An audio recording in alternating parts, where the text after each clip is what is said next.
Working on this report were Andrew Park, who was the primary writer, David Kvasuk, who was the editor and recorder, and Ewan Van, who was the research and fact-checker. This report covers the topics of cybersecurity and its importance in the lives of every one of us. The primary audience is the class of technical writing, English 235, but the information is viable to every individual with a computer, phone, or personal information. The purpose of this report is to inform the technical writing class of Cascadia College on how to properly protect themselves and others from cyber threats. This report will cover personal information security in work and school projects and general threats to both hardware and software. Based on the information developed in this report, we will make easy recommendations for each individual to follow in order to better protect themselves and their academic success.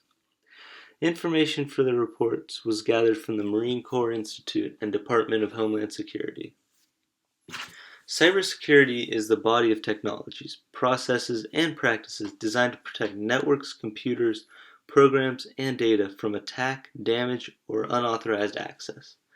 In a computing context, the term security implies cybersecurity. This covers nearly every aspect of modern life in the United States. Every individual's personal information is on a network or computer somewhere. We do all of our schoolwork and research and work on computers connected to the internet or in rooms and offices that are easily accessed by a number of people. So keeping that information safe is an important aspect of every individual's life.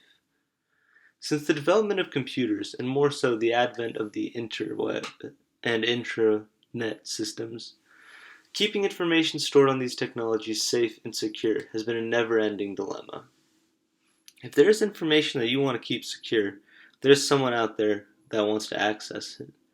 Some people want personal information so that they can sell it to companies or other institutions. Others want data that they can use to further their own projects or aspirations. Some just do it because they can. Whatever the reason, there's always someone that, if able, will take any information you let them. As more methods are created to access this information that is stored on electronic devices, so too must our habits and systems be adapted to protect against new forms of invasion. This report will cover three main aspects of information: cybersecurity, and will inform and instruct on how to protect yourself along the way. Security in the workplace and school settings is critical. Regardless of what company you work for, their purpose is to make money. In order to do that, they'll need to achieve some goal, and there's always a competitor trying to achieve that same goal first. If they gain information that puts them ahead of you because of a leak, it can be detrimental to your company's future. The same goes for any school setting. If you have not published or trademarked a project you are working on, any other student could easily get a hold of it and claim it as their own, and all your hard work would be lost. Another aspect of cybersecurity that will be covered in this report is security in the private sector, and how important it is for every individual to be aware of who has access to their systems. Personal information is incredibly valuable. It allows individuals to steal identities and start new lines of credit in your name and generally ruin your life. An address or an email gives ad spam agencies the ability to bury you with offers. If accessed, many of these will automatically download harmful programs to your system that will cause a further breach in security. The remainder of this report will cover the physical security of information devices. Not only do you need to protect yourself and the information you are responsible for while online, you also need to prevent unauthorized individuals from physical access to the systems containing the information. Whether it is coworkers, the delivery driver, or even a friend, sensitive information has a way of getting around, and an unknowing friend can easily cause a detrimental breach in trust with a company or academic group. Maintaining security in the workplace is critical, regardless of your position and technical job. Every company is designed to make money, and in order to do that, they need to stay competitive in whatever field it is they work in. To beat out their competition, a company needs to stay ahead of them in technology, ideas, and process of application. In order to gain or maintain these advantages, some companies will go to extreme lengths to access information on their competitors. Companies usually face around 5 major types of cybersecurity threats. There are socially engineered Trojans, unpatched software, phishing attack, network traveling worms, and advanced persistent attacks. Usually these can be held off by either not clicking into the white spaces or not giving out vital information to unknowing parties and keeping your software up to date at all times. Cybersecurity in your personal life is just as important as in your work or academic pursuits, but you don't have a team of network specialists or contracting company on call to help with issues. Your personal computer is just as susceptible to phishing and Trojan attacks, but the data that you lose would be your own personal data. Your name and address is enough for people to start stealing your identity, and once these programs are embedded in your personal computer, they can be impossible to detect and remove if you don't know what you're looking for.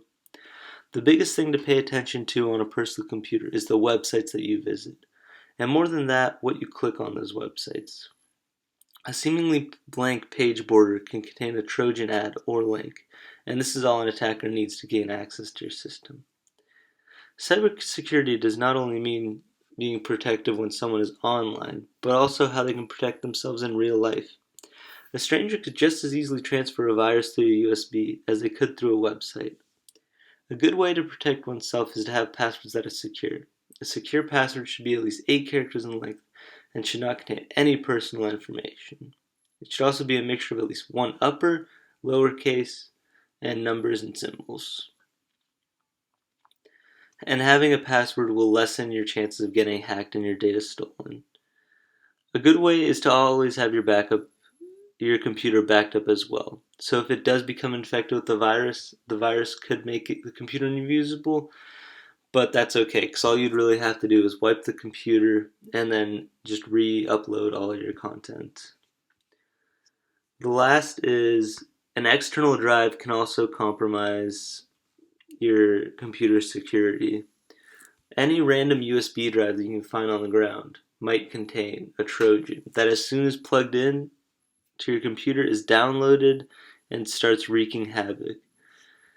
It could have been left there intentionally for someone to find, and that virus could lead to that person losing much of their information and getting their identity stolen. There are many ways to keep one safe when wandering the web, and this report has detailed a few things to keep in mind when traversing it. It contains ways one can protect himself when at work, security in the private sector, and security of physical assets from people who might want to gather their personal or company info for their own gain. Keeping information secure on the web is an ongoing battle, and it will not end anytime soon. As long as someone wants the information that someone else has, they will do whatever they can to attain that information, be it through phishing, an exploit in an unpatched operating system, or through a Trojan. Being able to stay secure online is more important now than ever, so it is a necessity to be able to recognize threats, be it physical, in cyberspace, and deal with them correctly.